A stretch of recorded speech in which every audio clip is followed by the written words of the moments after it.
Over the course of the last several months, we have repeatedly sought to discover whether or not it's possible to beat various Kirby games without jumping. Today we're doing something quite similar, once again seeing if Kirby Star Allies can be beaten without jumping, but this time with a different protagonist.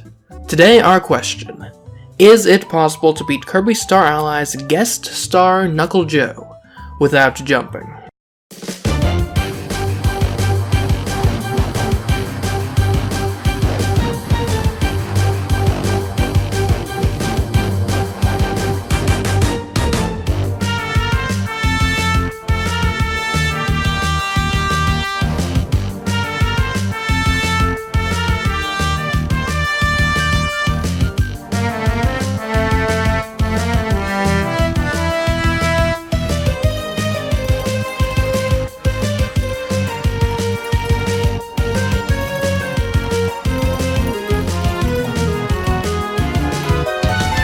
If you've seen the previous Kirby Star Allies video, our rules here are exactly the same. We will try our best to avoid using the move jump/hover, which more or less amounts to not pressing the A button outside of menus.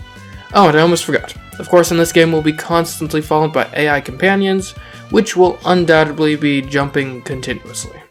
For our purposes today, the AI doesn't matter. We're only interested in whether or not the human-controlled player jumps. So let's see if we can fully beat guest star mode as Knuckle Joe without jumping. Before we get into the levels, let's talk about our moveset.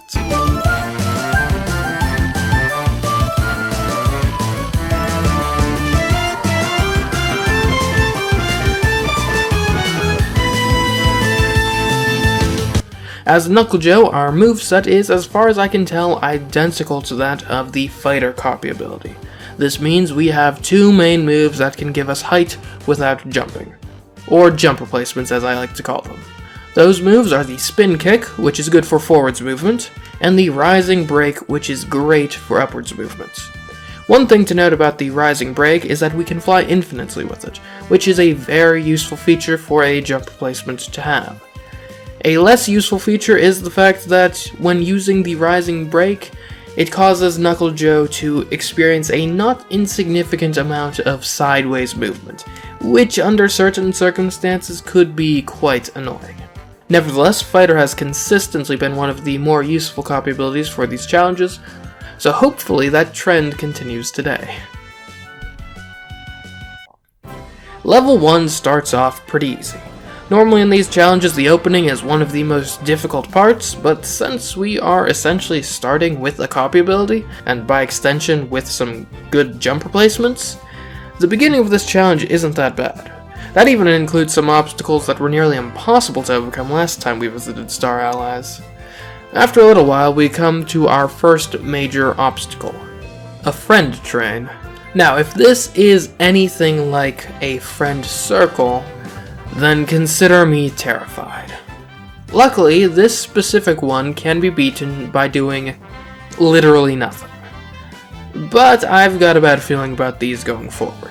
Eventually we make it to our first boss fight, Wispy Woods, which we can just rising break repeatedly to beat easily. Bosses generally aren't too difficult for this type of challenge. These ladders were pretty annoying. Not difficult, just annoying. And finally, level 1 is over, jumpless with a fairly easy King DDD fight. Welcome to level 2, first appearance of the Friend Circle. In case you don't know, friend circles are completely unredeemable institutions founded on pure evil. The reason for that is because when in a friend circle, the only thing you can do is jump. I'm sure you can see how that's a problem. This particular friend circle section requires 3 jumps, which will be adding to the friend circle/friend train jump counter. Since these jumps occur during such a departure from the regular gameplay of Kirby Star Allies, I'm tracking them on a separate counter. These jumps are going to happen, there's not really anything we can do about that. Our real goal today is trying to keep the regular jumps counter at 0. That's what I'd consider a win today, at least. Moving on, we find ourselves in a water section, which for obvious reasons doesn't require any jumping.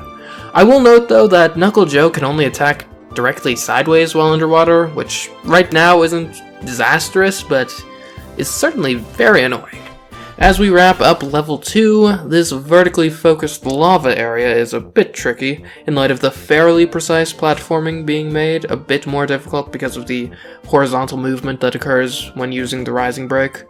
After that, we end the level by defeating Meta Knight, which isn't too hard. The first part of level 3 that offers much in the way of difficulty is this vertical section with the moving platforms, which again is made a bit tricky due to the horizontal movement that comes with using the rising break. Our next hurdle in this level comes from a friend train section, and this one does require you to jump. These friend trains are just like friend circles in that while you are playing as one, the only way to interact with the game at all is by jumping. So, how many times do we have to jump? Glad you asked. It's 1, 2, 3, 4, 5, 6, 7, 8, 9, 10, 11, 12, 13, 14 times. Luckily, with that friend train behind us, little more than the level's final boss stands in our way, which is certainly surmountable jumpless. Level 4 starts off featuring an old friend of ours, Keys. Luckily, the evil keys are actually pretty chill today, only appearing in really easy or completely optional challenges. After that section, we once again find ourselves underwater, which is still annoying, but definitely possible.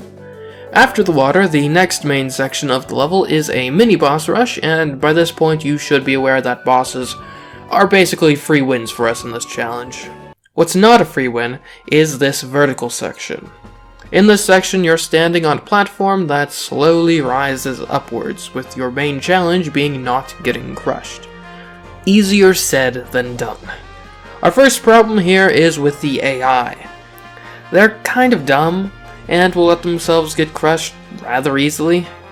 This led to the loss of my entire party, which was a real shame because Adeline was doing great work in the heal department, Chef Kawasaki was being a surprisingly good damage dealer against bosses, and Marks was just being generally useful.